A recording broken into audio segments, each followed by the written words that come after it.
Hi beautiful people, welcome back to the channel. If you're stopping for the first time, you're welcome. My name is Fiona and I am a registered nurse, a registered midwife, as well as a professional makeup artist. And over here we discuss all things pertaining to faith, health, beauty, as well as nursing. So if these are the kind of content you're looking out for, please do not hesitate to like, share, as well as subscribe. Join the family. Now in today's video, we're going to be looking at common myths that's associated with pregnancy and childbirth.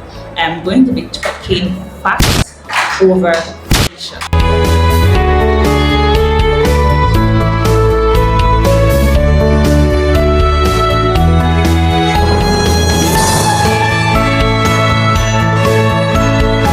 Now let's talk myth number one. Myth number one says that for a woman who has had cesarean section or CS for her first delivery, she will continue with CS for subsequent deliveries.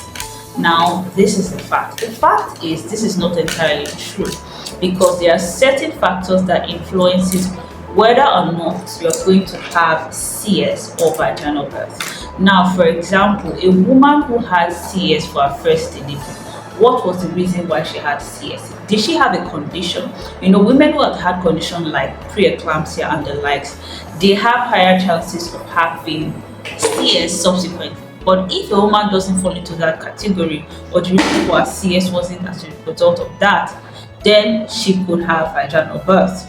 Secondly, another factor could be how many CS has the woman had before in the past. Now, for a woman who has had 2-3 CS in the past, she's definitely going to continue having cesarean section for subsequent pregnancies. Another factor could be the type of incision that was made during the time of the cesarean section. Was it transverse or it was classical?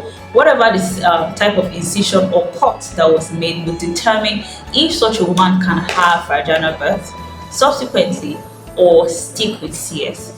Also, it could be the interval that exists between the baby 1 and the baby 2. So if it's a short interval, that woman's definitely going to have CS. But if it was a long interval, all these conditions or factors are not there, then she could also have vaginal birth. So it is not compulsory.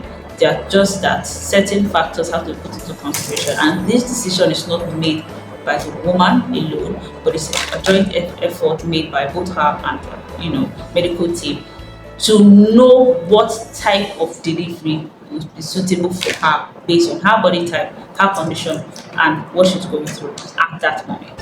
Now let's talk myth number 2. Myth number 2 is a spicy food myth, and it is believed that eating of spicy food during pregnancy could harm the baby. That is not true. People believe that eating spicy food when pregnant could go on to cause miscarriage and the likes. Honestly, that is not true, because if you are from this part of the world where I reside, we eat spicy food a lot, and a lot of women have eaten it during the period of pregnancy. Even after delivery, you're advised to eat some spicy foods, and there has been no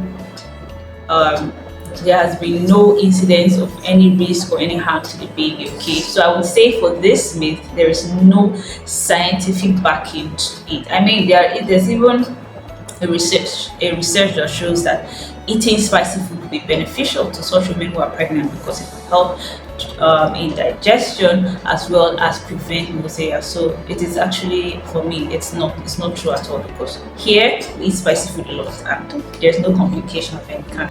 Now let's talk myth number 3. Myth number 3 is people believe that exercising during pregnancy could harm the baby.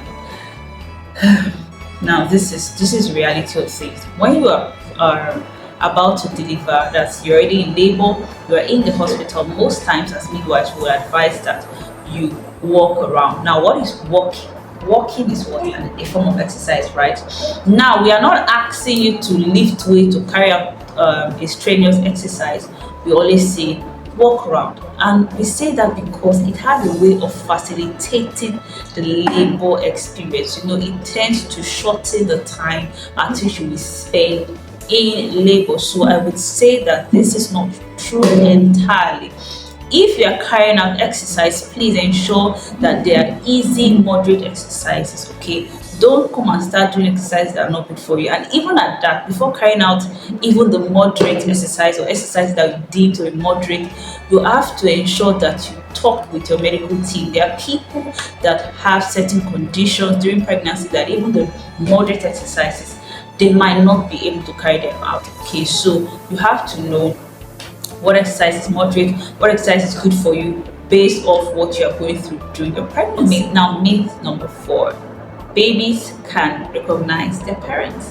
Now, it is believed by some persons that once a baby is born, the baby can identify and recognize their parents.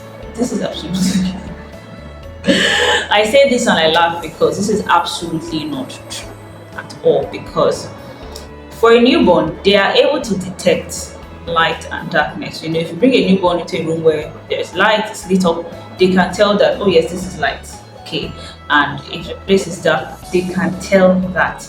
Their vision is not as crystal clear as that of an adult as they are born, as at the time they are born. Okay, so for a newborn, they can see about just 8 to 12 inches in front of them maximum. So for you to say they are able to identify their parents, it's not true at all. Okay, there's a limit to which they can see when they are born, but this vision gets clearer. It's not a problem. Every newborn is like that. We're all like that.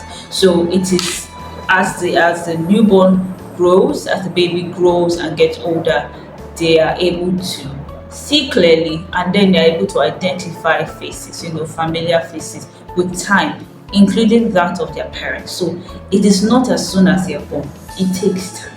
Okay. The next myth we're going to talk about is pineapple and pregnancy myth. There are people who believe that eating pineapple during pregnancy could cause miscarriage. And for me, it's not even just pineapple. I've heard eating watermelon and a lot of other fruits that I've always known that women could eat during pregnancy. Now I'm hearing that if you eat this, it causes harm, but there's no scientific backing as of today. Now that I'm talking, there's no scientific backing. And if you're from this part of the world, we eat that. I don't know about other places, right? I know that here we eat it's a fruit. Pineapple is a fruit. Oranges, watermelons, they're fruits, and we eat them whether you're pregnant or not.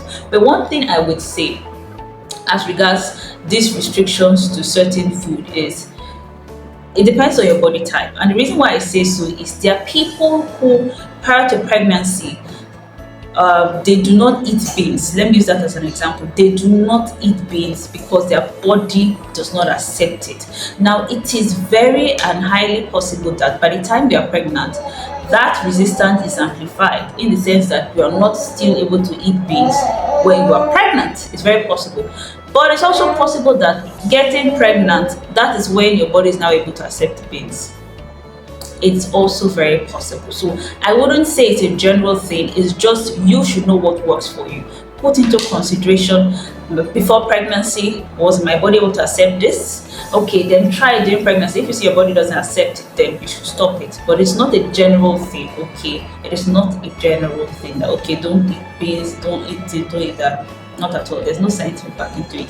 It's just based on individual body differences. Okay. And finally is the eating for two myth. I know this is very common. I mean, even here it is a common thing.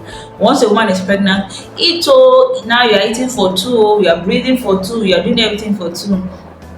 It's true that as a woman is pregnant, you know, there are a lot of changes taking place in the body, and as a result of your growing baby, the calorie need will now change. It has now become increased. So the food that you will normally eat and you'll be okay with might not be the same portion again now that you are pregnant. But that doesn't mean you should start eating for two. One reason why I won't even advise the eating for two mentality is the weight you are going to gain when you are eating for two is going to make it more difficult for you to get rid of that weight post-pregnancy. Okay. Also, there are certain complications that are associated with being obese. For example, you have gestational diabetes. So you're putting yourself at risk of coming down with certain complications during the pregnancy. So my advice will always be eat in small portions. So the same portion at which you were eating before you got pregnant, you can still eat in such portions. But what you can do now this time around is maybe between meals you could have small snacks, okay, healthy snacks that you can feed on, or you can eat small portions frequently. Small portions at frequent interval. Small portions at frequent interval, as opposed to sitting down and eating a whole bowl of food because you are eating for two. And then we have it, 6 misconceptions that are associated with pregnancy and childbirth. One thing I would say is that before you make any decision regarding childbirth or pregnancy, ensure you do this being guided by a medical team. Don't make any decision or take any action on your own, because even as doctors or medical personnel, nurses, midwives, they still go to the hospital to ensure that they are getting the right information when they are pregnant. So how much more you? Okay, so please ensure that you do that with the help of your medical team, so that you don't fall victim of misconceptions that are flying in here and there. Okay, we want you to be safe and want your baby to be safe. Okay, so just take the right steps by your team. Okay, yeah. So with that, I've come to the end of this video. Please let me know, are you pregnant? What misconception have you heard of that I didn't talk about in this video? Let me know any misconception you've heard about.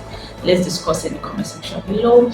Also, don't forget to subscribe, like, and share this video. It could help someone out there. And if you have any recommendations on the kind of content you'd love to see, please let me know in the comment section below. And until I see you next time, bye, love, and God bless.